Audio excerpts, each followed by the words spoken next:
ಇವತ್ತು ನಮ್ಮ ರಾಜ್ಯದ ಸ್ವಂತ ತೆರಿಗೆಯಿಂದ 2,08,000 ಕೋಟಿಗೂ ಅಧಿಕವಾದಂಥ ಹಣ ಸಂಗ್ರಹಣೆಯನ್ನು ಮಾಡ್ತೇವೆ, ಸಂಪನ್ಮೂಲವನ್ನು ಕ್ರೋಢೀಕರಿಸ್ತೇವೆ, ಹಣವನ್ನು ಕ್ರೋಢೀಕರಿಸಿಕೊಡ್ತೇವೆ ಅಂತಕ್ಕಂಥ ವಿಚಾರವನ್ನು ಮಂಡನೆ ಮಾಡಿದ್ದಾರೆ. ಮತ್ತು ಕೇಂದ್ರ ಸರ್ಕಾರದಿಂದ 51,576 ಕೋಟಿ ಹಣವನ್ನು ತೆರಿಗೆಯ ರೂಪದಲ್ಲಿ ಈ ರಾಜ್ಯದ ಆಯವ್ಯಯಕ್ಕೆ ಒದಗಿಸ್ತೇವೆ ಅಂತಕ್ಕಂಥ ಭರವಸೆ ಇವತ್ತು ಸಿಕ್ಕಿದೆ. ಅದಾದ ಮೇಲೆ ಕೇಂದ್ರ ಸರ್ಕಾರದಿಂದ ಅನುದಾನಗಳು ಕೊಡ್ತಾರೆ. ಅನುದಾನಗಳ ರೂಪದಲ್ಲಿ ರಾಜ್ಯದ ಆಯವ್ಯಯಕ್ಕೆ ಸಹಾಯ ಮಾಡ್ತಾರೆ. ಆ ಸಹಾಯ ಮಾಡ್ತಕ್ಕಂಥ ಅನುದಾನಗಳು 16,000 ಕೋಟಿಯನ್ನು ನಾವು ಕೊಡ್ತೇವೆ ಅಂತಕ್ಕಂಥ ಭರವಸೆ ಮೊದಲಿನಿಂದಲೂ ಈ ರಾಜ್ಯದ ಆಯವ್ಯಯಕ್ಕೆ ಸಿಕ್ಕಿದೆ. ಈ ಸಾರಿನೂ ಸಿಕ್ಕಿದೆ. ಅದರ ಮೇಲೆ ಬಜೆಟ್ ಮಂಡನೆ ಆಗಿದೆ. ಅದಾದಮೇಲೆ ನಾನ್ ಟ್ಯಾಕ್ಸಬಲ್ ಏನು ತೆರಿಗೆತರ ಆದಾಯ ಇದೆ, ತೆರಿಗೆತರ ಆದಾಯ ನಮ್ಮ ರಾಜ್ಯದಿಂದ ಸುಮಾರು 16,500 ಕೋಟಿಯನ್ನ ವಿಶ್ಲೇಷಣೆ ಮಾಡಿದ್ದಾರೆ. ಅದಕ್ಕೆ ಅರ್ಥ ಇದೆ. ಕಳೆದ 16 ಬಜೆಟ್ನಿಂದ ನಾನ್ ಟ್ಯಾಕ್ಸಬಲ್ ತೆರಿಗೆನ ಆದಾಯವನ್ನು ನಾವು ಏನು ಪಡಿತೀವಿ ಅಂತೇಳಿ ಘೋಷಣೆ ಮಾಡಿದ್ದಾರೆ. ಅದರ ಇಂಚು ಮಿಂಚು ಸ್ವಲ್ಪ ಹಿಂದೆ ಮುಂದೆ ಆ ಹಣ ರಾಜ್ಯದ ಬೊಕ್ಕಸಕ್ಕೆ, ರಾಜ್ಯದ ಆರ್ಥಿಕ, ರಾಜ್ಯದ ವೆಚ್ಚಕ್ಕೆ ಬಂದಿರತಕ್ಕಂಥ ನಿದರ್ಶನ ಇದೆ. ಅದರಿಂದ ನಾವು ಇದನ್ನು ಒಪ್ಕೊಳ್ಳೇಬೇಕಾಗುತ್ತೆ. ಹಾಗಾಗಿ ಎಲ್ಲದರ ಮೂಲದಿಂದ 2,92,476 ಕೋಟಿ 2,92,476 ಕೋಟಿ ನಮ್ಮ ರಾಜಸ್ವ ರೆವಿನ್ಯೂ ಆದಾಯದಿಂದ ಈ ರಾಜ್ಯದ ಆಯವ್ಯಯಕ್ಕೆ ಒದಗಿಸ್ತೇವೆ ಅಂತಕ್ಕಂಥ ಭರವಸೆಯನ್ನು ಕೊಟ್ಟಿದ್ದಾರೆ. ಅದಕ್ಕೆ ಪ್ರತ್ಯುತ್ತರವಾಗಿ ಏನು ವೆಚ್ಚ ಮಾಡ್ತೀವಿ ಈ ಸಾರಿ 25-26ನೇ ಸಾಲಿಗೆ ನಾವು ಎಷ್ಟು ಹಣವನ್ನು ವ್ಯಯ ಮಾಡ್ತೀವಿ, ಖರ್ಚು ಮಾಡ್ತೀವಿ ಅಂತಕ್ಕಂಥ ನಿರ್ಧಾರವನ್ನು ತಿಳಿಸಿದ್ದಾರೆ. ಅಲ್ಲಿ 3,11,738 ಕೋಟಿ ಹಣವನ್ನು ನಾವು ಈ ಸಾರಿ 25-26ನೇ ಸಾಲಿಗೆ ಈ ರಾಜ್ಯದ ಎಲ್ಲ ಬಾಬತ್ತಿಗೆ ಖರ್ಚನ್ನು ಮಾಡ್ತೀವಿ ಅಂತಕ್ಕಂಥ ಬಜೆಟ್ ಅನ್ನು ಮಂಡಿಸಿದ್ದಾರೆ. ಹಾಗಾದ್ರೆ ನಿಮ್ಮ ಆದಾಯ 2,92,000 ಕೋಟಿ, ನೀವು 3,11,000 ಕೋಟಿನ ಯಾವ ರೀತಿ ವೆಚ್ಚ ಮಾಡ್ತೀರಿ, ಎಲ್ಲಿಂದ ತರ್ತೀರಿ ದುಡ್ಡ ಅಂತೇಳಿ ಪ್ರಶ್ನೆ ಬರುತ್ತೆ. ಆ ಪ್ರಶ್ನೆ ಬರುತ್ತೆ. ಅದ್ರ ಜೊತೆಗೆ ನಾವೇನು ರೆವಿನ್ಯೂ ಸರ್ಫೇಸ್ ಬಜೆಟ್ ಅನ್ನು ಮಂಡನೆ ಮಾಡ್ಕೊಂಡ್ ಬರ್ತಾ ಇದ್ದೋ, ಈ ಸಾರಿಯ ರೆವಿನ್ಯೂ ಡಿಫಿಸಿಯೇಟ್ ಆಗಿದೆ. 19,000 ಚಿಲ್ಲರೆ ಕೋಟಿ ಈ ಸಾರಿ ನಮಗೆ ಆದಾಯದ ಕೊರತೆ, ಕೋತಾ ಬಜೆಟ್ ಆಗಿದೆ, ಬಜೆಟ್ ಆಗಿದೆ. ಆದರೆ ಇದರಿಂದ ಆಗ್ತಕ್ಕಂಥ ಮುಂದೆ 4,09,000 ಕೋಟಿ ಬಜೆಟ್ ಅನ್ನು ಮಂಡನೆ ಮಾಡಿದ ಮೇಲೆ ಯಾವ ರೀತಿ ಹಣವನ್ನು ಕೂಡಿಸ್ತೀವಿ ಅಂತ ಅಂದ್ರೆ, ಇದು ಎಲ್ಲ ರಾಜ್ಯದಲ್ಲಿ, ಕೇಂದ್ರದಲ್ಲಿ, ಇದರಲ್ಲಿ ಪ್ರತಿಯೊಂದು ಕಡೆ ಇರ್ತಕ್ಕಂಥದ್ದು, ಇದು ನಡೆದು ಬಂದಿರತಕ್ಕಂಥದ್ದು. ಸಾಲ ಎಷ್ಟು? 1,16,000 ಕೋಟಿ ಹಣವನ್ನು ನಾವು ಸಾಲ ತೆಗಿತೀವಿ ಅಂತಕ್ಕಂಥ ತೆಗೆಯೋದಕ್ಕೆ ಅನುಮತಿಯನ್ನು ಪಡೆದು ಅನುಮತಿ ಸಾಲವನ್ನು ಪಡೆದಿದ್ದಾರೆ. ಆ 1,16,000 ಕೋಟಿ ಸಾಲದಲ್ಲಿ ನೀವು 3,11,000 ಕೋಟಿ ಏನು ಖರ್ಚು ಮಾಡ್ತೀವಿ ಅಂತ ಹೇಳಿದ್ರಿ. ಅದಕ್ಕೆ ನಾವು ತೆಗೀತಕ್ಕಂಥ 1,16,000 ಕೋಟಿ ಹಣದಲ್ಲಿ ನಮಗೇನು ರೆವಿನ್ಯೂ ಡಿಫಿಸಿಯೇಟ್ ಬಂದಿದೆ ಅದನ್ನು ಸಾಲದ ಮೊತ್ತದಲ್ಲಿ 19,000 ಕೋಟಿಯನ್ನು ಅಲ್ಲಿಗೆ ವರ್ಗಾವಣೆಯನ್ನು ಮಾಡಿ ನಾವು 3,11,000 ಕೋಟಿಯನ್ನು ವೆಚ್ಚ ಮಾಡ್ತೀವಿ ಅಂತ ಹೇಳಿ ಬಜೆಟ್ನಲ್ಲಿ ನಿರ್ಧಾರ ಆಗಿದೆ.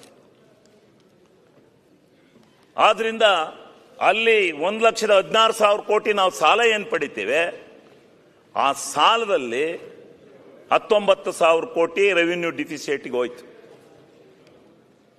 ಇನ್ನು ಉಳಿದಿರ್ತಕ್ಕಂಥ 97,000 ಕೋಟಿ ಹಣದಲ್ಲಿ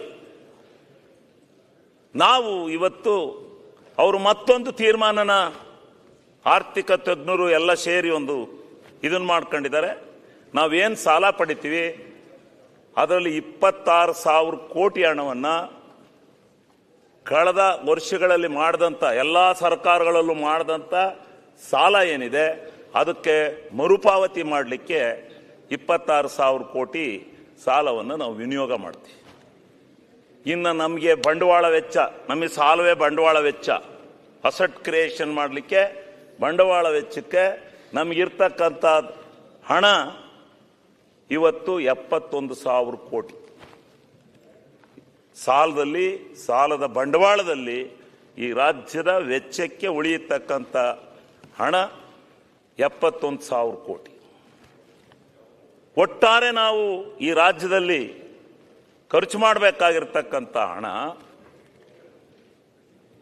4,09,000 ಕೋಟಿ. ಆದರೂ ಕೂಡ ನಾವು ಈ 26,000 ಕೋಟಿಯನ್ನು ಇಂದಿನ ಸಾಲಗಳ ಮರುಪಾವತಿಗೆ ವೆಚ್ಚ ಮಾಡೋದ್ರಿಂದ ನಮಗೆ ಉಳ್ಕೊಳ್ತಕ್ಕಂಥದ್ದು ಒಟ್ಟಾರೆ ವೆಚ್ಚಕ್ಕೆ, ಬಂಡವಾಳಕ್ಕೆ ಮತ್ತು ಕಮಿಟ್ಮೆಂಟ್ ಎಕ್ಸ್ಪೆಂಡಿಚರ್ಗೆ ಎಲ್ಲವೂ ಒಟ್ಟಾರೆ ಸೇರಿ 3,83,000 ಕೋಟಿ ಇವತ್ತು ನಮಗೆ ಉಳಿಯುತ್ತೆ.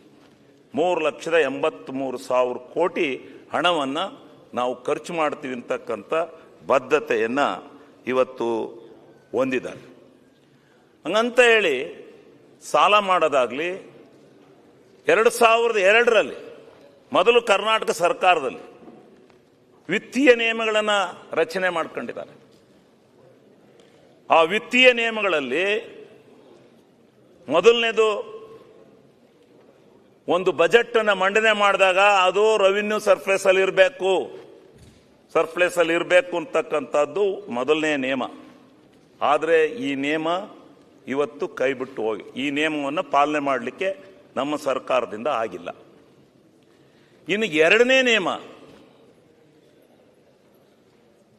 ಇವತ್ತು ಫಿಸ್ಕಲ್ ಡಿಫಿಸಿಯೇಟ್ ಅಂತ ಏನು ಕರಿತೇವೆ ಅದು 3% ಒಳಗಿರಬೇಕು ಅಂತಕ್ಕಂಥ ನಿಬಂಧನೆ ಇದೆ. 3% ಒಳಗೆ ತರ್ತಕ್ಕಂಥ ನಿಬಂಧನೆಯನ್ನ ಮಾಡಿದ್ದಾರೆ. ಅದಕ್ಕೆ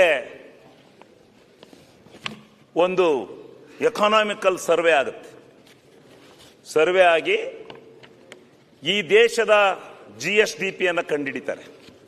ಈ ರಾಜ್ಯದ GSDPಯನ್ನು ಕಂಡುಹಿಡಿದು ಆ GSDP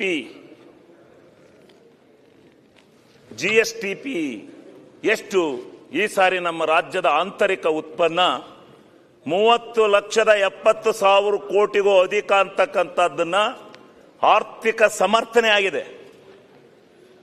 ಆರ್ಥಿಕವಾಗಿ ಸಮರ್ಥನೆ ಆಗಿರೋದ್ರಿಂದ ನಾವು ಅದನ್ನು ಒಪ್ಕೋಬೇಕಾಗುತ್ತೆ.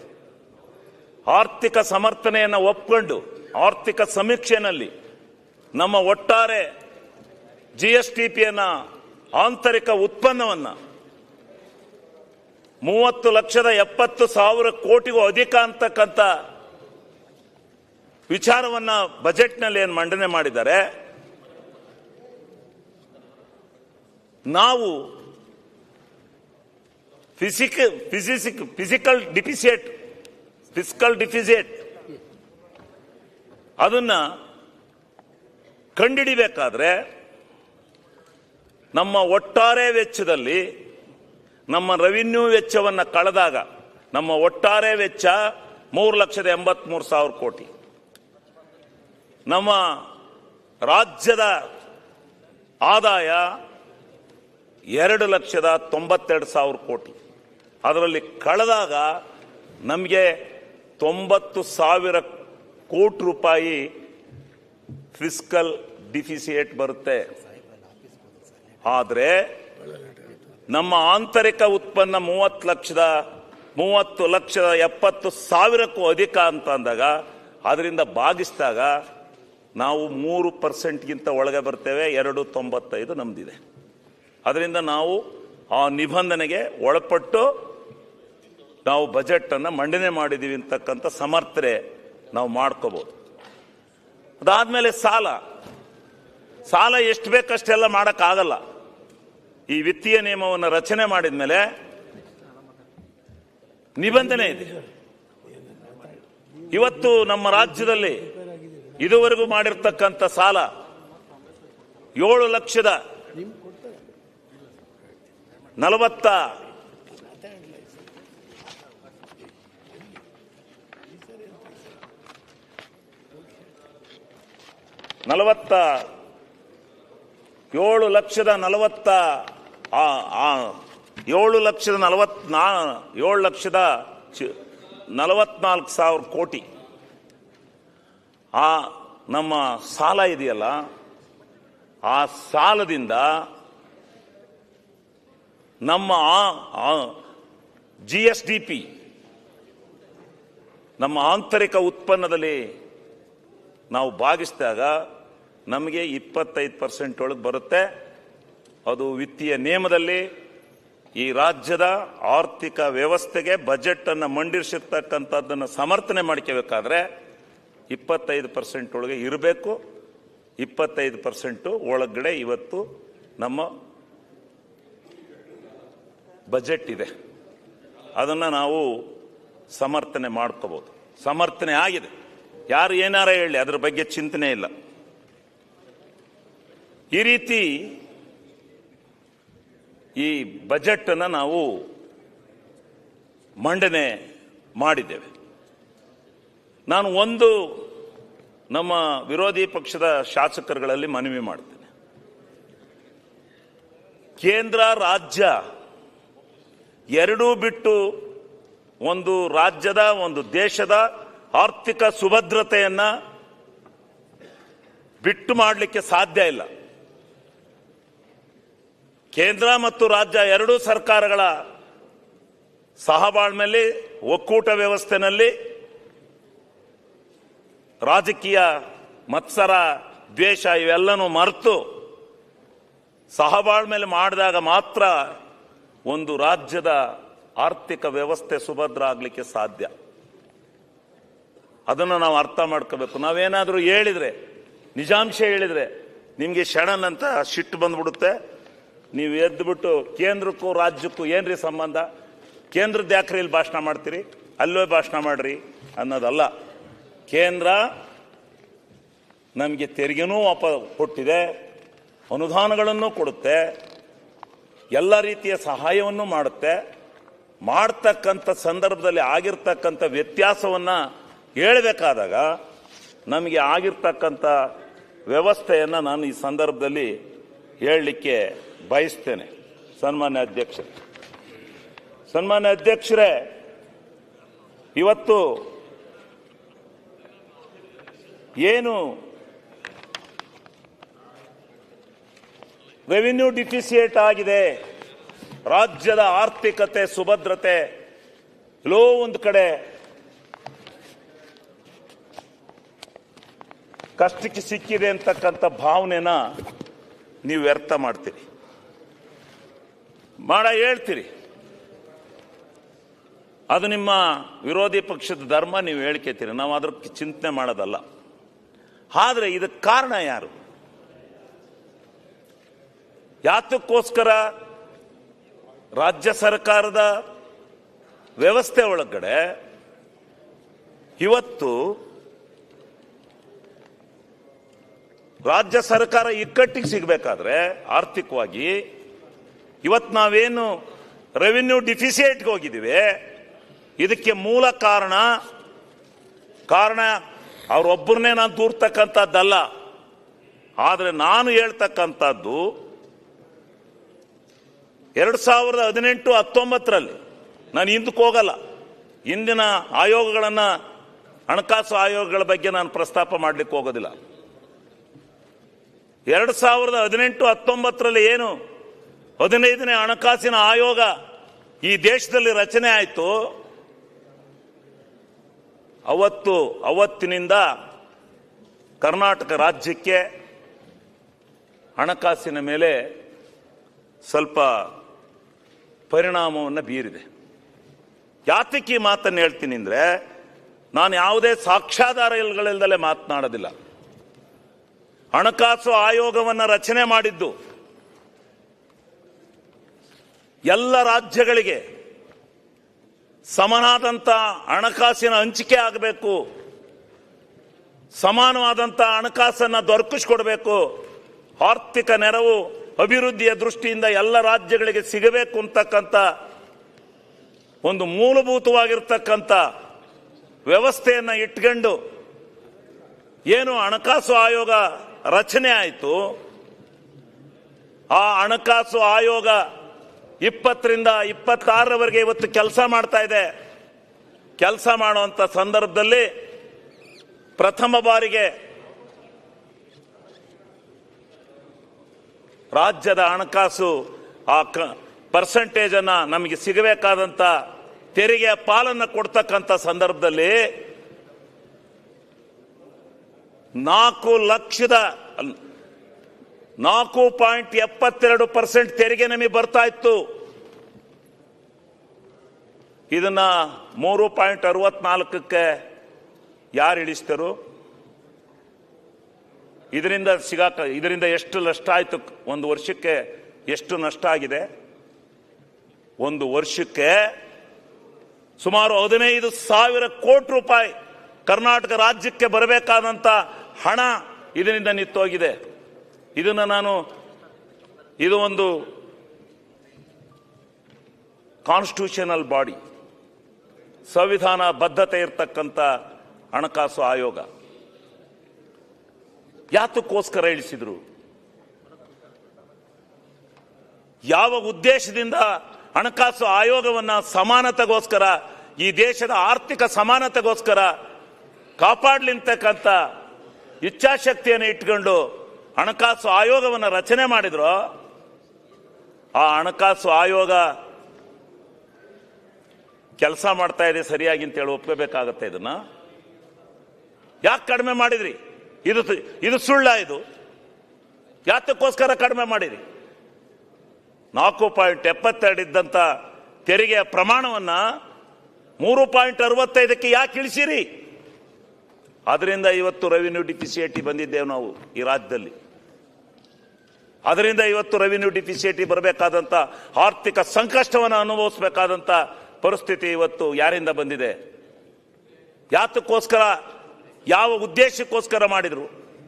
ಕಾನ್ಸ್ಟಿಟ್ಯೂಷನಲ್ ಬಾಡಿ ಅಂತೇಳಿ ಯಾರನ್ನು ಕರೆಯಂಗಿಲ್ಲ, ಕೇಳಂಗಿಲ್ಲ, ಈ ರಾಜ್ಯದ ಪರಿಸ್ಥಿತಿ ಏನು ಅಂತ ತಿಳ್ಕೊಳಂಗಿಲ್ಲ, ಸನ್ನಿವೇಶ ಗೊತ್ತಿಲ್ಲ, ಇದಾಗದ ಆದೇಶ ಮಾಡಿಬಿಟ್ರೆ ನಾವು ಒಪ್ಕೊಂಡಿದ್ದೇವೆ, ಹಣಕಾಸು ಆಯೋಗ ಮಾಡಲಿಕ್ಕೆ ನಮ್ಮ ಸಹಕಾರವನ್ನು ಕೊಟ್ಟಿದ್ದೇವೆ. ಇದರಿಂದ ಏನಾಗುತ್ತೆ? ಇದನ್ನು ನಾವು ಅರ್ಥ ಮಾಡ್ಕೋಬೇಕಲ್ಲ. ಏನಾಗಿದೆ ಇವತ್ತು ಪರಿಸ್ಥಿತಿ? ಹಣಕಾಸಿನ ದುಸ್ಥಿತಿ ಹೋಗ್ಲಿಕ್ಕೆ ಕಾರಣ ಆಗಿದೆ. ಇದು ಇವತ್ತು ಇದನ್ನ ಹೇಳಿದ್ರೆ ಎಲ್ಲೋ ಒಂದು ಕಡೆ ಈ ಹಣಕಾಸು ಸಂಸ್ಥೆ ಒಂದು ಕಡೆ ಹೇಳ್ತಾರೆ, ನಾನು 4-6 ಕಡೆ ರಾಜ್ಯಗಳ ವಿರೋಧಿ ಪಕ್ಷಗಳಿರ್ತಕ್ಕಂಥ ಕರ್ನಾಟಕ ಭಾಗದ, ಈ ದಕ್ಷಿಣ ಕರ್ನಾಟಕ ಭಾಗದ ವಿಧಾನಸಭೆಗಳಲ್ಲಿ ಚರ್ಚೆ ನಡೆದಾಗ ನಾನು ಕೇಳಿದ್ದೇನೆ, ಇದು ಒಂದು ರಾಜಕೀಯ ಕುತಂತ್ರದ ವ್ಯವಸ್ಥೆ ಅಂತಕ್ಕಂಥದ್ದನ್ನು ಸಹಿತ ಹೇಳ್ತಾರೆ. ಅದೇನೇ ಇರಲಿ, ಆದರೆ ಇದು ಒಳ್ಳೆಯದಲ್ಲ. ಸಮಗ್ರವಾದ ಭಾರತ ಆಗಬೇಕು. ಸಮಗ್ರವಾಗಿರ್ತಕ್ಕಂಥ ರಾಜಕೀಯ ಎಲ್ಲ ಅಂಗಾಂಗಗಳಲ್ಲಿ, ಆಯಾಮಗಳಲ್ಲಿ ಇವತ್ತು ಭಾರತ ದೇಶ ಬೆಳೀಬೇಕು ಅಂತಕ್ಕಂಥದ್ದು ನಮ್ಮ ಇಚ್ಛಾಶಕ್ತಿ ಹೊರತು ಬೇರೆ ನಮಗೆ ಇಚ್ಛಾಶಕ್ತಿ ಇಲ್ಲ.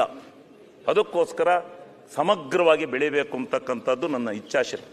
ಅದಕ್ಕೋಸ್ಕರ ಇವತ್ತು ಈ ಒಂದು ಹಣಕಾಸು ಆಯೋಗ ಏನಿದೆ, ಇವತ್ತು ನಾವು ಅಲ್ಲಿ ಇನ್ನೊಂದು ಸರ್ಕಾರ ಬರ್ಬೋದು, ಇವತ್ತು ನಿಮ್ಮ ಸರ್ಕಾರ ಇರ್ಬೋದು, ಆದರೆ ಹಣಕಾಸು ಆಯೋಗ ತೆಗೆದುಕೊಳ್ತಕ್ಕಂಥ ನಿರ್ಧಾರಗಳೇನಿದ್ದಾವೆ ಅವು ಸರಿಯಾಗಿಲ್ಲ ಅಂತಕ್ಕಂಥದ್ದನ್ನು ನಾನು ಈ ಸಂದರ್ಭದಲ್ಲಿ ಹೇಳಲಿಕ್ಕೆ ಬಯಸ್ತೇನೆ. ಇದು ಒಂದು ನಮ್ಮ ರೆವಿನ್ಯೂ ಡಿಫಿಸಿಯೇಟ್ಗೆ ಕಾರಣ ಅಂತಕ್ಕಂಥದ್ದನ್ನು ತಾವೆಲ್ಲ ಅರ್ಥ ಮಾಡ್ಕೋಬೇಕು. ಆಮೇಲೆ 2017ರಲ್ಲಿ ಒನ್ ನೇಷನ್ ಒನ್ ಟ್ಯಾಕ್ಸ್ ತಂದ್ರಿ, GST ತಂದ್ರಿ. ನಮಗೆ ನೀವು GST ತಂದದ್ರಲ್ಲಿ ನಾವು ಸ್ವಾಗತ ಮಾಡಿದೆ ಅವತ್ತು. ಆದರೆ ಆ GSTನಲ್ಲಿ ನಾವು ಅವತ್ತೇ ನಾನು ಈ ವಿಧಾನಸಭೆಯಲ್ಲಿ ದಾಖಲಾತಿನಲ್ಲಿದೆ, ನಾನು ಪ್ರಶ್ನೆ ಮಾಡಿದೆ, ನಮಗೆ ಹಿಂದೆ ಕರ್ನಾಟಕ ರಾಜ್ಯಕ್ಕೆ ಏನು ವ್ಯಾಟ್ ಅಂತ ಇತ್ತು ನಮ್ಮಲ್ಲಿ, ಆ ವ್ಯಾಟ್ನಿಂದ ಬರ್ತಾ ಇದ್ದಕ್ಕಂಥ ತೆರಿಗೆಯ ಮೊತ್ತಕ್ಕಿಂತ ನಿಮ್ಮ GSTಯ ಪ್ರಮಾಣದಲ್ಲಿ ಏನಾದರೂ ಕಡಿಮೆ ಆದರೆ ನೀವೇನು ಮಾಡ್ತೀರಿ ಅಂತಕ್ಕಂಥ ಪ್ರಶ್ನೆಯನ್ನು ಮಾನ್ಯ ಮುಖ್ಯಮಂತ್ರಿ ಸಿದ್ದರಾಮಯ್ಯನವರಿಗೆ ನಾನು ಕೇಳಿದೆ. ಇವತ್ತು ಒಪ್ಕೋತಾ ಇದ್ದೀವಿ. ನಾನು ಅವತ್ತೇ ಹೇಳಿದೆ ಈ ಸದನದಲ್ಲಿ, ಇದು ಸರಿ ಇಲ್ಲ. ಡೆಲ್ಲಿಯ ದೊರೆಗಳಿಗೆ ದೂರು ತಗೊಂಡೋಗಿ ಕೊಟ್ಟು ಹಿಂದ್ಗಡೆಯಿಂದ ಹೋಗಿ ಕೈ ಒಟ್ಕೊಂಡು ಇಟ್ಕೋಬೇಕಾಗತ್ತೆ. ಇದು ಸರಿಯಿಲ್ಲ, ನಾವು ಹೋಗೋದು ಬೇಡ, GST ವ್ಯವಸ್ಥೆಗೆ ಹೋಗೋದು ಬೇಡ ನಾವು ಅಂತಕ್ಕಂಥ ಮಾತನ್ನು ಅವತ್ತೇ ಹೇಳಿದೆ. ಆದರೆ ಕೇಳಲಿಲ್ಲ. ಆದರೆ ಹೇಳಿದ್ರು, ಅಲ್ಲಿ ಉತ್ತರ ಹೇಳಿದ್ರು, ಆ ಗ್ಯಾಪ್ ಏನಾದರೂ ಒಂದು ವೇಳೆ ಟ್ಯಾಕ್ಸ್ ಕಡಿಮೆ ಆದರೆ ಆ ಗ್ಯಾಪನ್ನು ತುಂಬಿಕೊಡ್ತೀವಿ ಅಂತಕ್ಕಂಥ ಭರವಸೆಯನ್ನ ಕೊಟ್ಟಿದೆ. ಆಕ್ಟಲ್ಲಿ ಕೊಟ್ಟಿದೆ, ಕೇಂದ್ರದಲ್ಲಿ ಕೊಟ್ಟಿದ್ದಾರೆ, ಭರವಸೆ ಆಗಿದೆ ಅಂತಕ್ಕಂಥ ಮಾತನ್ನ ಸನ್ಮಾನ್ಯ ಮುಖ್ಯಮಂತ್ರಿಗಳು ಹೇಳಿದರು. ಎಲ್ಲಿವರೆಗೆ ಕೊಟ್ಟರು? ಆ ಗ್ಯಾಪನ್ನು 22ನೇ ಇಸ್ವಿವರೆಗೆ ಮಾತ್ರ ಕೊಟ್ಟರು. ಇವತ್ತು ನಿಲ್ಲಿಸಿ ಹಾಕಿದ್ದಾರೆ. GSTಯಿಂದ ನಮ್ಮ ಟ್ಯಾಕ್ಸು ನಮಗಿರಬೇಕು.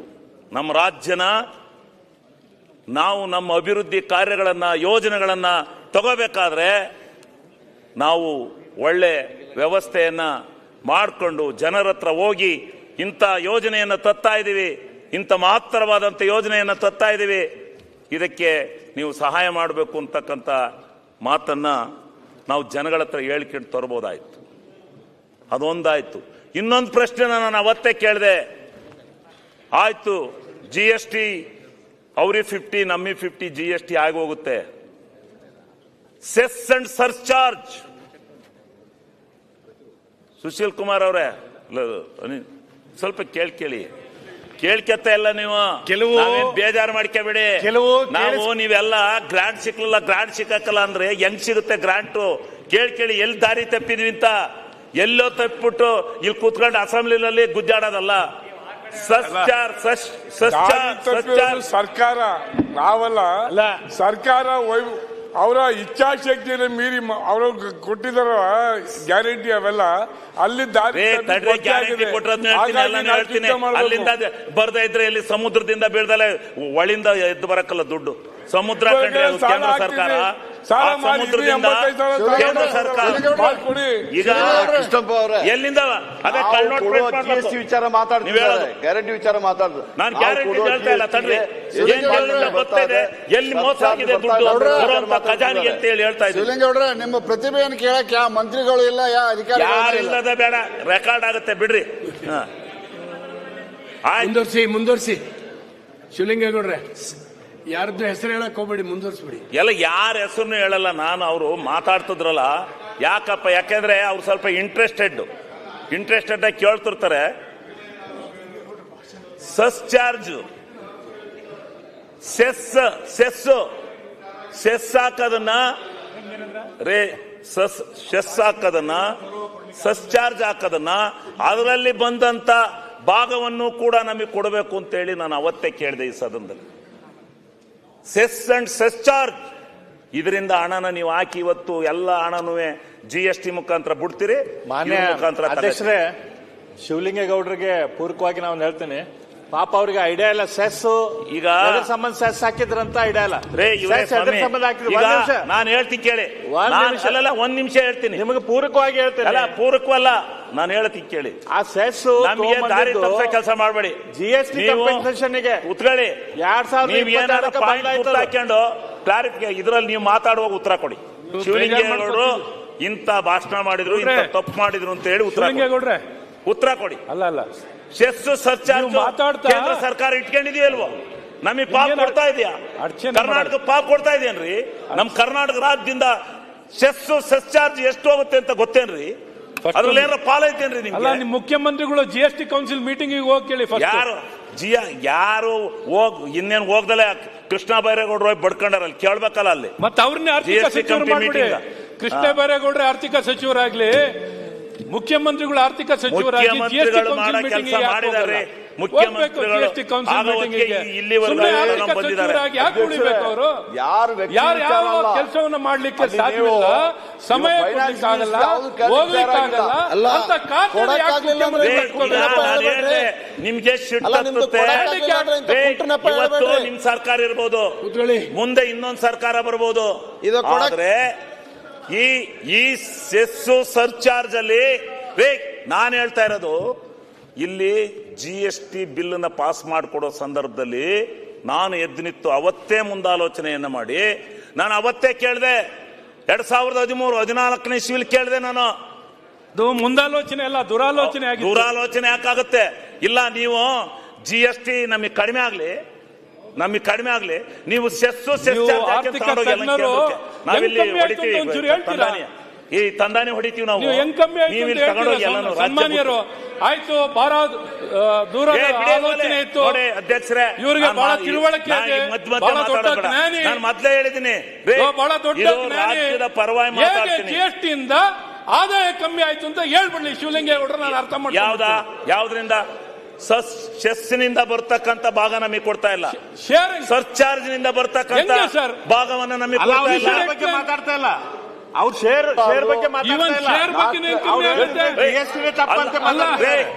ತಪ್ಪು ಅಂತ ಹೇಳಿದ್ರೆ ಈಗ ಮಾತಾಡಕ್ ಬಿಡ್ರಿ, ಆಮೇಲೆ ನೀವು ಮಾತಾಡಿ. ಮುಂದುವರಿಸಿ ದಯವಿಟ್ಟು. ರಾಜ್ಯದಲ್ಲ, ಅವರು ಸೆಸ್ ನಮ್ ರಾಜ್ಯಕ್ಕೂ ಸೆಸ್ ಹಾಕೋ ಅಧಿಕಾರ ಐತೆ, ಆದ್ರೆ ಸೆಸ್ ಇಡೀ ರಾಜ್ಯದಲ್ಲಿ ಕೇಂದ್ರ ಏನ್ ಹಾಕುತ್ತೆ ಕರ್ನಾಟಕ ರಾಜ್ಯದಲ್ಲಿ ಏನು ಭಾಗ ಬರುತ್ತೆ ಅದ್ರಲ್ಲಿ ನನಗೆ ಭಾಗ ಕೊಡಬೇಕು ಅಂತ ಕೇಳಿದ್ದೆ ನಾನು ಅವತ್ತು. ಅದನ್ನ ಪರ್ಯಾಲೋಚಿಸ್ತೀವಿ ಅಂತ ಹೇಳಿದ್ರು, ಗೊತ್ತಾಯ್ತು. ಅವತ್ತೇ ನಾನು ಹೇಳಿದೆ, ಇವತ್ತು ಕರ್ನಾಟಕ ರಾಜ್ಯದಿಂದ ಸೆಸ್ನಿಂದ ಸರ್ಚಾರ್ಜ್ನಿಂದ ಎಷ್ಟು ಕೇಂದ್ರ ಸರ್ಕಾರಕ್ಕೆ ಹೋಗ್ತಾ ಇದೆ ಅಂತಕ್ಕಂಥದ್ದನ್ನ ಅಳತೆ ಮಾಡಿ ಅದನ್ನ ನಾವು ತಿಳ್ಕೋಬೇಕಲ್ಲ. ಇದು ಒಂದು ಕಾರಣ ಇದೆ ಅಂತಕ್ಕಂಥ ಮಾತನ್ನ ನಾನು ಹೇಳಿದ್ದಷ್ಟೇ. ಇದರಲ್ಲಿ ಯಾರನ್ನು ಏನು ನಾವು ಇದು ಮಾಡೋದಕ್ಕೆ ಹೇಳಲಿಲ್ಲ. ಆಮೇಲೆ ನೀವು ಹೇಳ್ತೀರಿ ರೆವಿನ್ಯೂ ಡಿಫಿಷಿಯೇಟ್ ಆಯ್ತೆ. ಹೌದು, ಯಾಕಾಯ್ತು? ಈಗ ಕೇಂದ್ರಕ್ಕೆ ನನ್ನ ಒಂದು ಇದ್ರ ಪ್ರಕಾರ 5,000ದಿಂದ 5 ಲಕ್ಷ ಕೋಟಿಯಿಂದ 4.5 ಲಕ್ಷ ಕೋಟಿಯಿಂದ 5 ಲಕ್ಷ ಕೋಟಿವರೆಗೆ ತೆರಿಗೆ ಕೊಡ್ತಾ ಇದೆ. ಅದರಲ್ಲಿ ನಮಗೆ ಬರೋದು GST ತೆರಿಗೆ ಒಂದು ಮಾತ್ರ. ನಮಗೆ ನಮ್ಮ ಕರ್ನಾಟಕ ಅಧ್ಯಕ್ಷರು ಎಲ್ಲಿದ್ದ 5 ಲಕ್ಷ ಟ್ಯಾಕ್ಸ್ ನನಗೆ ಗೊತ್ತಾಗ್ತಾ ಇಲ್ಲ. ನಿನ್ನೆ ಮುಖ್ಯಮಂತ್ರಿಗಳು ಕೂಡ ಹೇಳಿದ್ರು, ನಮ್ಮ ರಾಜ್ಯದಿಂದ 5 ನೋಡ್ರಿ ಅಧ್ಯಕ್ಷರೇ, ಪುಸ್ತಕನ ನೋಡಿ ಅವ್ರದ್ದು ಏನಾರು ನಾನು ತಪ್ಪು ಹೇಳಿದ್ರೆ ಆಮೇಲೆ ಚರ್ಚೆ ಮಾಡಿ. ದಾರಿ ತಪ್ಪಿಸುವಂತ ದಿಕ್ ತಪ್ಪಿಸುವಂತ ಅಂಕಿ ಸಂಖ್ಯೆಗಳು ನಿಮ್ಮ ಅಭಿಪ್ರಾಯ ಆಮೇಲೆ ಹೇಳ್ರಿ. ಅದಕ್ಕೆ ಇದು ಮಾಡಬೇಡಿ, ನೀವು ತೊಂದರೆ ಮಾಡಬೇಡಿ. ಇಲ್ಲಿ ಹೇಳ್ರಿ, ನಮ್ಗೆ ಗೌಡ್ರು ಇದು ಒಳ್ಳೆದಲ್ಲ. ಅವ್ರು ಮಾತಾಡ್ಲಿ. ನೀವು ಕೂತ್ಕೊಳ್ರಿ. ಅವ್ರು ನೀವು ಮಾತಾಡುವಾಗ ಮಾತಾಡುವಾಗ ನೀವು ಅಡ್ಡ ನಿಂತು ಮಾತಾಡಿದ್ರೆ ಮತ್ತೆ ನೀವು ಮಾತಾಡುವಾಗ ಮತ್ತೆ ಅವ್ರು ಅಡ್ಡ ನಿಂತು ಮಾತಾಡ್ತಾರೆ. ಮಾತಾಡಕ್ಕೆಲ್ಲ ಡಾಕ್ಯುಮೆಂಟ್ಸ್ ತಗೊಂಡ್ ಬಂದಿದ್ದೀರಲ್ಲ, ಯಾರ ಮಾತು ಯಾರು ಇಂಟರ್ಪ್ರೆಟ್ ಆಗ್ಬಹುದು. ಹೇಳಿ ನೀವು, ಯಾರು ಬೇಡ ಅಂತಾರೆ ಹಿಂಗ್ ಹೇಳಿದ ಸುಳ್ಳ ಅಂತ. ಎಷ್ಟು 4,500 ಸಾವಿರದಿಂದ ಹಿಡಿದು, ಇಷ್ಟೇ ನಿಖರವಾಗಿ ಹೇಳಕ್ಕಾಗಲ್ಲ, 4,500 ಹಿಡಿದು 5 ಲಕ್ಷದವರೆಗೆ ಇವತ್ತು ಕರ್ನಾಟಕ ರಾಜ್ಯದ ಹಣ, ತೆರಿಗೆ ಹಣ ಕೇಂದ್ರ ಸರ್ಕಾರಕ್ಕೆ ಹೋಗ್ತಾ ಇದೆ. ಇದನ್ನು ನಾನು ಸಮರ್ಥನೆ ಮಾಡ್ತೀನಿ. ಯಾವ ಡಿಬೇಟ್ ಬೇಕಾದ್ರೂ ಬರ್ತೀನಿ, ಎಲ್ಲಿ ಬೇಕಾದ್ರೂ ಚರ್ಚೆ ಮಾಡ್ತೀನಿ. ಅದನ್ನ ವಿಧಾನಸಭೆಯಲ್ಲಿ ಧೈರ್ಯವಾಗಿ ಹೇಳ್ತಾ ಇದ್ದೀನಿ. ಅದರಲ್ಲಿ ನಮಗೆ ಏನು ಸಿಗ್ತಕ್ಕಂಥದ್ದು, GST ಇಂದ ಬರ್ತಕ್ಕಂಥದ್ದು ನಮ್ಮ ಹಣ ನಮಗೆ ಬರುತ್ತೆ. GST ಇಂದ ಬರ್ತಕ್ಕಂಥದ್ದು ಹಣ 1.25 ಲಕ್ಷ 1.5 ಲಕ್ಷ ಕೋಟಿ ಅಂತೇಳಿ ಇಟ್ಕೊಂಡಿದೀವಿ. ಸ್ವಲ್ಪ ಹೆಚ್ಚು ಕಮ್ಮಿ ಇರುತ್ತೆ, ಅದನ್ನು ಅಂಕಿ ಸಂಖ್ಯೆನ ಇಷ್ಟೇ ಪ್ರಮಾಣದಲ್ಲಿ ಹೇಳಲಿಕ್ಕೆ ಸಾಧ್ಯ ಇಲ್ಲ. ಇನ್ನ ಉಳಿದಿರ್ತಕ್ಕಂಥ ಹಣ ಯಾವುದು? ಇನ್ಕಮ್ ಟ್ಯಾಕ್ಸ್ ನಾವು ಕಟ್ಟಲ್ವ ಸ್ವಾಮಿ? ಕರ್ನಾಟಕ ರಾಜ್ಯದವರು ಇನ್ಕಮ್ ಟ್ಯಾಕ್ಸ್ ಹಣ ನಮಗೆ ಪಾಲ್ ಬೇಡವಾ? ಎಂತ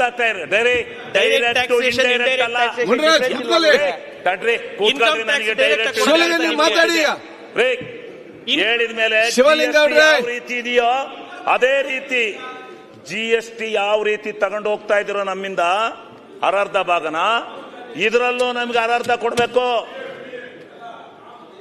ಶಿವಲಿಂಗ ನೀವು ಮಾತಾಡಿ, ಯಾಕೆ ಅವ್ರು ಮಾತು ಕೇಳ್ತೀರಿ? ಇದು ಒಳ್ಳೇದಲ್ಲ ನಿಮ್ದು. ನಿಮ್ಮ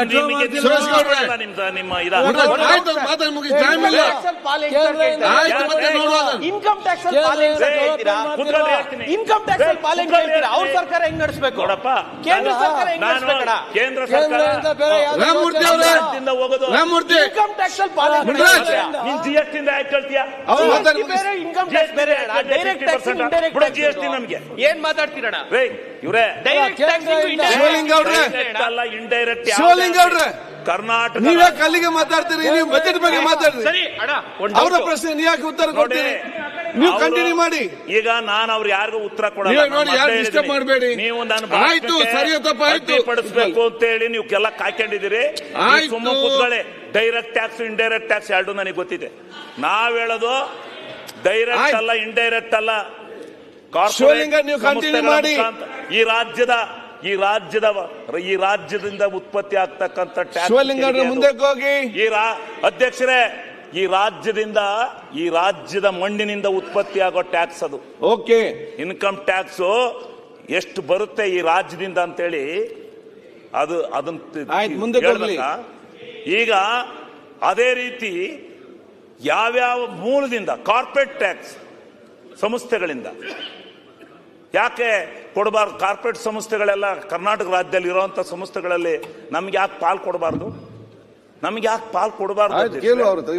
ಇದು ಯಾವೊಂದು ಕೊಟ್ಟು ಇದೆಲ್ಲ ನಮ್ಮ ರಾಜ್ಯದ ಸಂಪತ್ತು, ನಮ್ಮ ರಾಜ್ಯದ ತೆರಿಗೆ ಅವ್ರಿಗೆ ಹೋಗ್ತಾ ಇದೆ. ಅವ್ರಿಗೆ ತೆರಿಗೆ ಹೋಗ್ತಾ ಇದೆ. ರೀ ಕೃಷ್ಣಪ್ಪರೇ, ಹುಚ್ಚುಚ್ಚಾಗೆಲ್ಲ ಮಾತಾಡಲ್ಲ ನೀವು, ಗೊತ್ತಾಯ್ತಾ? ಆ ತರ ಎಲ್ಲ ಡೂಪ್ಲಿಕೇಟ್ ಭಾಷಣ ಅಂತ ಇಲ್ಲ. 40 ನಿಮಿಷ ಆಯ್ತು, ಕೆಲವು ಸಮಯದ ಬೇಗ ಆಯ್ತು ಅಧ್ಯಕ್ಷರೇ, ಇರ್ಲಿ, ಎಲ್ಲಕ್ಕೂ ಅವಕಾಶ ಕೊಡ್ತೀರಾ?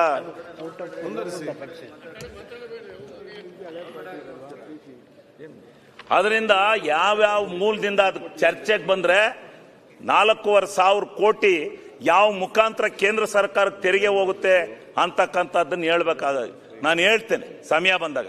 ಅದರಲ್ಲಿ ಕೇಂದ್ರದಿಂದ ನೀವು ಕೊಡೋದೆಷ್ಟು?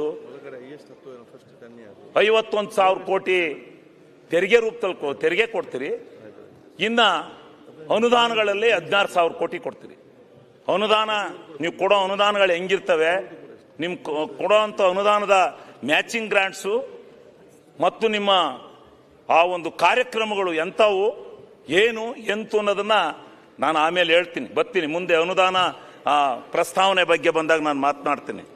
ಈಗ ನಾವು ಹೇಳ್ತಕ್ಕಂಥದ್ದು ಇದು ನಮಗೆ ಆಗಿರ್ತಕ್ಕಂಥ, ನಮ್ಮ ರಾಜ್ಯ ರೆವಿನ್ಯೂ ಸರ್ಫೇಸ್ನಿಂದ ಒಳಗೆ ಬರಬೇಕಾದ್ರೆ ಕೇಂದ್ರ ಸರ್ಕಾರದ ತೆರಿಗೆ ಬಾಬತ್ನಲ್ಲಿ ನಮ್ಗಾದಂಥ ಅನ್ಯಾಯದಿಂದ ನಾವು ಇವತ್ತು ಸಂಕಷ್ಟಕ್ಕೆ ಸಿಕ್ಕಿದೀವಿ ಅಂತಕ್ಕಂಥದ್ದನ್ನ ನಾನು ಹೇಳ್ತೀನಿ ಹೊರತು ನಾನು ಯಾರನ್ನು ದ್ವೇಷ ಮಾಡಲ್ಲ, ಯಾರನ್ನು ಇದು ಮಾಡೋದಿಲ್ಲ. ಇದನ್ನು ಸಮರ್ಥನೆ ಮಾಡಿ ಕೊಟ್ಟಿದ್ದೀನಿ. ಹೇಳ್ತೀನಿ 4.72 ಇದ್ದದ್ದನ್ನ 3.64 ಇಳಿಸಿದ್ರಲ್ಲ, ನಾವೇನು ಮಾಡಿದೀವಿ? ಒಂದು ರಾಜ್ಯಕ್ಕೊಂದು ಬೆಣ್ಣೆ, ಒಂದು ರಾಜ್ಯಕ್ಕೊಂದು ಸುಣ್ಣ. ಯಾಕೆ ಹತ್ಯೆ ಇದೆ? ಹಣಕಾಸು ಆಯೋಗದಲ್ಲಿ ಸಮರ್ಥವಾಗಿರಬೇಕು, ಸಮರ್ಥನೀಯವಾಗಿ ಇದು ಮಾಡಿ ಕೊಡಬೇಕು, ನ್ಯಾಯ ದೊರಕಿಸಿಕೊಡ್ಬೇಕು. ಕೊಡ್ತಾ ಇಲ್ವಾ? ಕೇಂದ್ರ ಸರ್ಕಾರದಲ್ಲಿ ವಿಭಿನ್ನವಾದಂಥ ರೀತಿಯಲ್ಲಿ ಕೊಡ್ತಾ ಇಲ್ವಾ? ಆದ್ದರಿಂದ ನೀವು ಮುಂದುವರಿಸಿ, ನನ್ನನ್ನು ನೋಡಿ. ಕೂತ್ಕೊಳ್ರೆ, ನೀವೇನು ಬಾರಿ ಕೂತ್ಕೊಳ್ರಿ, ಆಮೇಲೆ ಭಾಷಣ ಮಾಡ್ಕೊಂಡು ಕೂತ್ಕೊಳ್ರಿ. ಗೊತ್ತಿದ್ರೆ ನೀವು ನನ್ನನ್ನು ನೋಡಿ. ನಾನು ಕೂರಲ್ಲ ಕೂತ್ಕೊಳ್ಳಿ. ಕೂರಲ್ಲ ರೇ, ಮುನ್ರಾಜ್ ಕೂತ್ಕೊಳ್ಳಿ. ನೀವು ಕೂರ್ರಿ. ಇದು ಅಂತ ಗೊತ್ತಿಲ್ಲ. ಬಲ್ರಿ ಶಿವಲಿಂಗೌಡ್ರೆ, ಕಡೆ ಬಂದು ಹೇಳ್ರಿ ನನಗೆ. ಶಿವಲಿಂಗೌಡ್ರೆ, ಸುಮ್ನೆ ಭಾಷಣ ಹೇಳ್ತಿದ್ರೆ ನೀವು ಈ ಕಡೆ ನೋಡಿ, ಆ ಕಡೆ ನೋಡ್ತೀರಿ. ನೋಡಿ, ಯಾರು ಡಿಸ್ಟರ್ಬ್ ಮಾಡಬೇಡಿ. ಇಲ್ಲ, ಸರಿ, ಈಗ ಆಯ್ತು. ಮತ್ತೆ ನೀವು ಮಾತಾಡಿ. ಸುಣ್ಣ ಬಣ್ಣ ಅಂತ ಹೇಳಿದೀನಿ, ಅಷ್ಟು ಬಿಡಿ ಅಷ್ಟೇ. ಇನ್ನು ಹೆಚ್ಚಿಗೆ ಹೇಳಕ್ ನೀವು ಮಾತು ಬೇಡ ಮುಡ್ರಿ, ಬೇಡ, ನೀವು ಕೂತ್ಕೊಳ್ಳಿ. ನೀವು ಮತ್ತೆ ಮಾತಾಡಿ. ನೆಕ್ಸ್ಟ್, ನಿನ್ನೆಲ್ಲಿ ಹೋಗಿದ್ರಿ? ಸಂಜೆ ಬೇಗ ಹೋದ್ರ ಮನೆಗೆ? ಅಲ್ಲ, ನಿನ್ನೆಲ್ಲಿ ಹೋಗಿದ್ರಿ? ನಿನ್ನೆಲ್ಲಿ ಹೋದ್ರಿ ನೀವು ಸಂಜೆ? ಇವತ್ತು ಸ್ವಲ್ಪ ರಸ್ತೆಗೊಲ್ಲಿ, ಮತ್ತೆ ಸಂಜೆ ನಂತರ ಮಾತಾಡಿ. ಈಗ ಮುಂದೆ ನಮ್ಮ ಸರ್ಕಾರನ ದಿವಾಳಿ ಆಗ್ಬಿಟ್ಟಿದೆ, ದುಡ್ಡಿಲ್ಲ ಇರ್ತವ, ಏನ್ ಬೇಕೆಲ್ಲ ಮಾತಾಡ್ತಾರೆ. ಹಂಗಾರೆ ಕೇಂದ್ರ ಸರ್ಕಾರದಲ್ಲಿ ಎಲ್ಲ ಕರೆಕ್ಟ್ ಆಯ್ತಾ? ಅವರು ಸರಿಯಾಗಿರ್ಬೇಕಲ್ಲ. ಅದು ಸರಿಯಾಗಿದ್ರೆ ತಾನೇ ಈ ರಾಜ್ಯಗಳೆಲ್ಲ ಸರಿಯಾಗಿರೋದು. ಓಕೆ, ಆಯ್ತು. ಅವ್ರೆಷ್ಟು ಸಾಲ ಮಾಡಿದ್ದಾರೆ? ಮನಮೋಹನ್ ಸಿಂಗ್ ಅವರು ಬಿಟ್ಟು ಹೋಗ್ಬೇಕಾದ್ರೆ 53,000 ಕೋಟಿ ಇತ್ತು ಸಾಲ ಈ ಭಾರತ ದೇಶದ್ದು. ಇವತ್ತು 2 ಲಕ್ಷ ಕೋಟಿ. 2 ಲಕ್ಷ ಕೋಟಿ.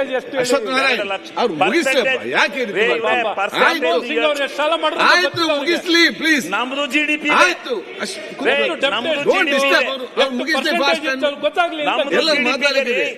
ಮತ್ತೆ ಯಾಕ್ರಿ ನಾವು ಸಮರ್ಥನೆ ಮಾಡ್ಕೊಂಡಲ್ವೇನ್ರಿ? ಶಿವಲಿಂಗ ಮುಂದುವರಿಸಿ. ನೀವು ನಮ್ಮ ಜಿಡಿಪಿ 30,70,000 ಕೋಟಿ ಇದೆ ಅಂತೇಳಿ ಆರ್ಥಿಕ ತಜ್ಞರು ಮುಂದುವರಿಸಿ. ದೇಶದ ಜಿಡಿಪಿನೂ ಗೊತ್ತಿದೆ ನನಗೆ. ದೇಶದ ಜಿಡಿಪಿ ಇದ್ರೆ ನೀವು ಆ ಜಿಡಿಪಿ ತಗೊಂಡು ಮಾತಾಡ್ತೀರಾ ಇಲ್ಲಿ? ಆಯ್ತು, ಮುಂದುವರಿಸಿ. ಸರ್ಕಾರನ ನೀವು ಟೀಕೆ ಮಾಡ್ತಿರಲ್ಲ, ನಿಮ್ಮದೇನು ಬಹಳ ಸುಂದರವಾಗೈತೆ ಅನ್ನಂಗೆ. ಕೇಂದ್ರದಲ್ಲಿ ನಿಮ್ದೇ ತಾನೇ ಸರ್ಕಾರ. ಏನಾಗಿದೆ? 200 ಲಕ್ಷ ಕೋಟಿ ರೂಪಾಯಿನ ಸಾಲ ಮಾಡಿದಿರಿ. ಜಿಡಿಪಿಗೆ ಎಷ್ಟು ಪರ್ಸೆಂಟ್ ಅಂತ ನನಗೆ ಹೇಳ್ತೀನಿ. ಈಗ ಜಿಡಿಪಿಗೆ ಎಷ್ಟು ಪರ್ಸೆಂಟ್ ಅಂತ ಶಿವಲಿಂಗ ಅವ್ರೆ, ಅವ್ರಿಗೆ ಪ್ರಶ್ನೆ ನೀವೆಂತ ಉತ್ತರ ಕೊಡ್ತೀರಿ ಅವರಿಗೆ? ಈ ವರ್ಷ 50,000 ಕೋಟಿಗೂ ಅಧಿಕ ಬಜೆಟ್ ಅನ್ನು ನೀವು ಮಂಡನೆ ಮಾಡಿ 15,068,000 ಕೋಟಿ ಸಾಲ ಮಾಡಿದ್ದೀರಿ. ನಾವು ಮಾಡಿರೋ ಸಾಲಕ್ಕೆ ಹಿಂಗೆ ಹೇಳ್ತಿರಲ್ಲ. ನೀವು 15,000 ಏನು ನಿಮ್ದು ನೀವು ಮಾಡಿರ್ತಕ್ಕಂಥ ಸಾಲಕ್ಕೆ ನೀವು ಮಾಡಿರ್ತಕ್ಕಂಥದ್ದಕ್ಕೆ 15,000 ಕೋಟಿ ಅಲ್ಲ, 15 ಲಕ್ಷ ಕೋಟಿ. 15 ಲಕ್ಷ ಕೋಟಿ ಬಿಡ್ರೆ ಒಂದ್ ಸ್ವಲ್ಪ ಮಾತಾಡುವ ಮಿಸ್ ಆಗುತ್ತೆ. ನೀವು ಇವ್ರು ಹೇಳಿದಂಗೆ ಕೂತ್ಕೊಳ್ಳಪ್ಪ ಅಲ್ಲಿ ಸುಮ್ಮನೆ. ಆಯ್ತು, ರೆಕಾರ್ಡ್ ಹೋಗೋದು ತಪ್ಪಿದ್ರೆ ತಿತ್ಕೇತಾರ ಬಿಡಿ. ಈಗ ಒಟ್ಟಾರೆ ನೀವು ನಮ್ಮ ಭಾಷಣವನ್ನ, ನಿಮಗೆ ಗೌರವ ಆತ್ಮಸಾಕ್ಷಿ ಇದ್ರು ಸುಮ್ಮನೆ ಕೂತ್ಕೊಳ್ಳಿ. ನೀನ್ ಕೇಳ್ಕೊಡ್ದು ನೀನು ಈ ಕಡೆ ಮಾತಾಡಿ. ಅವ್ರಿಗೆ ಯಾಕೆ ನೀವು ಮಾತಾಡ್ತೀರಿ? ಇನ್ನೆಷ್ಟೊತ್ತು ಬೇಕು? 1 ಗಂಟೆ ಆಯ್ತು ಅಧ್ಯಕ್ಷರೇ. ನೀವು ಕೇಂದ್ರ ಸರ್ಕಾರ ವಿತ್ತೀಯ ನಿಯಮನ ಪಾಲನೆ ಮಾಡಿದಿರಾ? ಎಲ್ಲಿ ಪಾಲನೆ ಮಾಡಿದಿರಾ? 3 ಒಳಗಿರ್ಬೇಕು. ರೆವಿನ್ಯೂ ಸರ್ಫೇಸ್ ಇದೆಯಾ ನಿಮ್ದು? ಸ್ಟೇಟ್ ಬಗ್ಗೆ ಮಾತಾಡಿ. ಅಲ್ಲ, ಸ್ಟೇಟ್ ಅಲ್ಲ, ಅವ್ರು ಹೇಳಿದ್ದಕ್ಕೆ ಕೇಳ್ತಾ ಇದ್ದೀನಿ ಅಧ್ಯಕ್ಷರೇ. ಇದೆಯಾ ಇವತ್ತು? ಇದೆಯಾ?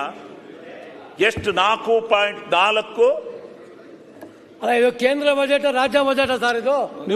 ನಮ್ಮಲ್ಲಿ ಕೂತ್ಕೊಳ್ಳಿ. ಒಕ್ಕೂಟದ ವ್ಯವಸ್ಥೆ ಕಾರ್ಪೊರೇಷನ್ ಕೊಡಲ್ಲ, ಕೂತ್ಕೊಳ್ಳಿ. ಅಲ್ಲ, ತಮಾಷೆ ಆಯ್ತಲ್ಲ. ಒಕ್ಕೂಟದ ವ್ಯವಸ್ಥೆಯಲ್ಲಿ ಮಾತಾಡಬಾರ್ದ? ಶರತ್, ಒಕ್ಕೂಟದ ವ್ಯವಸ್ಥೆ ಆಯ್ತು, ನೆಕ್ಸ್ಟ್ ಮಾತಾಡ್ಲಿ. ಅಲ್ಲ, ಕಂಟಿನ್ಯೂ ಆಯ್ತು, ಈಗ ಬೇಡ, ಕಂಟಿನ್ಯೂ. ಶಿವಲಿಂಗ ಅವ್ರ ಮಾತಾಡಿ ಟೈಮ್ ಆಯ್ತು. ಈಗ ಸುರೇಶ್ ಗೌಡ್ರೆ, ಭಾಷಣ ಟುಸ್ ಆಗ್ಬಿಟ್ಟಿದೆ. ಸುರೇಶ್ ಗೌಡ್ ಇಲ್ಲಿದ್ದ ಚೆನ್ನಾಗಿ ಮಾತಾಡ್ತಾ ಇದ್ರಿ, ಅದ್ಭುತವಾಗಿ ಮಾತಾಡ್ತಾ ಇಡೀ ರಾಜ್ಯ ಜನ ಕೇಳ್ತಿದ್ರು. ಆ ಕಡೆ ಹೋಗಿ ನೀವು ಸುರೇಶ್ ಗೌಡ್ರೆ ಸುಮ್ಮನೆ ಇರ್ರಿ ಸುರೇಶ್ ಗೌಡ್ರೆ ಅಂತ ನೀವು ಮಾಡ್ಲೋದೇನ್ರಿ ರಾತ್ರಿ ಸುಮ್ಕೂತ್ಕೊಳ್ಳಿ. ಐಶ್ವರ್ಯ ಕಂಟಿನ್ಯೂ ಮಾಡಿ ಬೇಗ. ವಿತ್ತೀಯ ಪಾಲನೆಗಳನ್ನ ಮಾಡಿಲ್ಲ. 40% ಇರಬೇಕಾಯ್ತು, ಆದ್ರೆ ನಿಮ್ದು 57% ಇದೆ. ಈ ಕಡೆ ನೋಡಿ ಶಿವಲಿಂಗ ಅವ್ರು, ಅವ್ರು ಯಾಕೆ ನೋಡ್ತೀರಿ ನೋಡ್ರಿ, ಆ ಕಡೆ ನೋಡಿ ಮಾತಾಡ್ರಿ ನೀವು. ನಮ್ ಕಡೆ ಕೇಂದ್ರ ಸರ್ಕಾರದ ಫಿಸಿಕಲ್ ಡಿಫಿಸಿಯೇಟ್ ಎಷ್ಟಿದೆ, ಎಷ್ಟು ಇರಬೇಕಾಯ್ತು? ಇಲ್ಲಿ ಇಲ್ಲಿ 3 ಒಳಗಿರ್ಬೇಕು, ಆದ್ರೆ 4.4 ಇದೆ. ರೆವಿನ್ಯೂ ಡಿಫಿಷಿಯೇಟ್ ಹೇಳಿ, fiscal deficit is very good. Revenue deficit 5,63,000 ಕೋಟಿ ಸಾಲ ಇದು ಒಳಗೆ ಕೋತಾ ಬಜೆಟ್ ಇದೆ ನಿಮ್ದು ಕೇಂದ್ರದ. 5,63,000 ಕೋಟಿ ಒಳಗೆ ನಿಮ್ದು ಕೋತಾ ಬಜೆಟ್ ಇದೆ. ಮುಂದಕ್ಕೆ ಹೋಗಿ ಶಿವಲಿಂಗ ಅವ್ರೆ. ಗೊತ್ತಾ ಸ್ಪೀಕರ್ ನೋಡಿ, ಇದ್ರ ಭಾಷಣ ಮಾಡಕ್ ಬಂದಿಲ್ಲ ಅಲ್ಲಿ.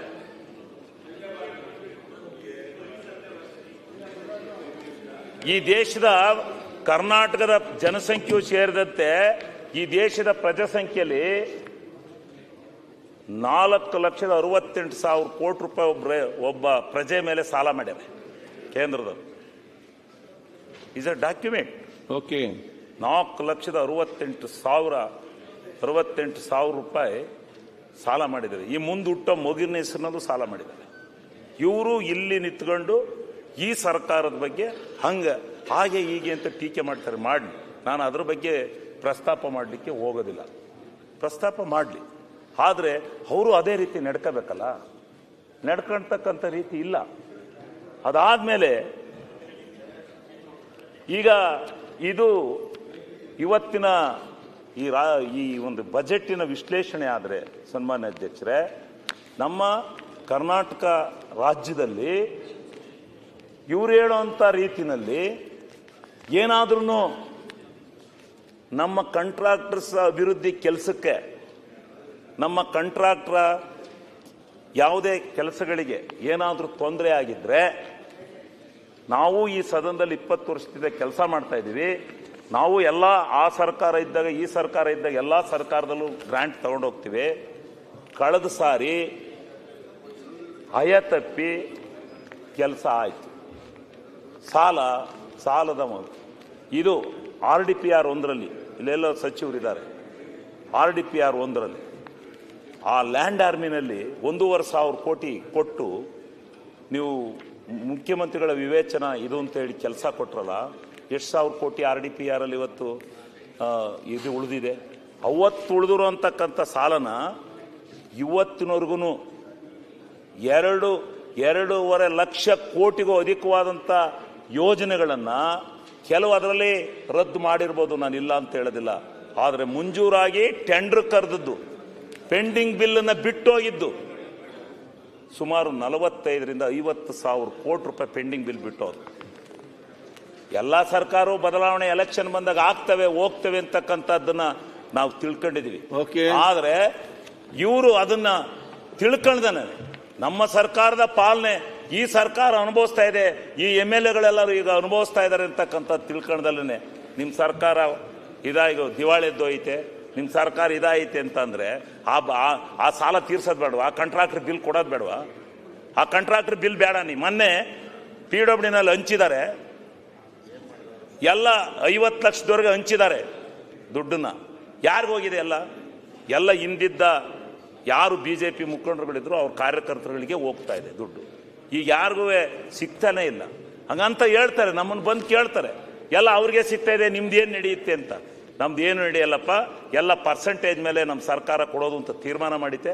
ಅದರಂತೆ ಈ ಸಾರಿ ಎಲ್ಲ ದುಡ್ಡು ಪರ್ಸೆಂಟೇಜ್ ಮೇಲೆ ಹೋಗಿದೆ. ನಾವು ಇದರಲ್ಲಿ ಏನು ಮಾಡೋಕ್ಕಾಗೋದಿಲ್ಲ. ಮುಂದೆ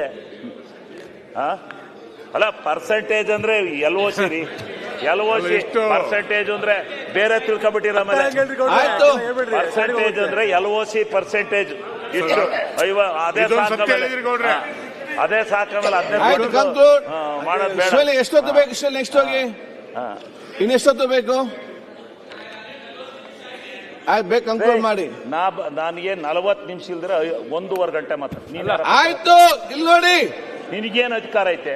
ಅಲ್ಲಿ ಅಧ್ಯಕ್ಷರಿದ್ದಾರೆ, ನಾವಿದೀವಿ. ರಾಮುಲ್ ಕೂತ್ಕೊಳ್ಳಿ, ಯಾಕೆ ಮಾತಾಡ್ತೀವಿ? ಕೂತ್ಕೊಳ್ಳಿ ಅಲ್ಲಿ, ಕೂತ್ಕೊಳ್ಳಿ, ಕುಳಿತುಕೊಳ್ಳಿ ಇವ್ರೆ. ಹೆಚ್ಚಿನ ವಿಡಿಯೋಗಳಿಗೆ ಪ್ರತಿಧ್ವನಿ ಯೂಟ್ಯೂಬ್ ಚಾನೆಲ್ ಸಬ್ಸ್ಕ್ರೈಬ್ ಮಾಡಿ, ಬೆಲ್ ಐಕಾನ್ ಕ್ಲಿಕ್ ಮಾಡಿ.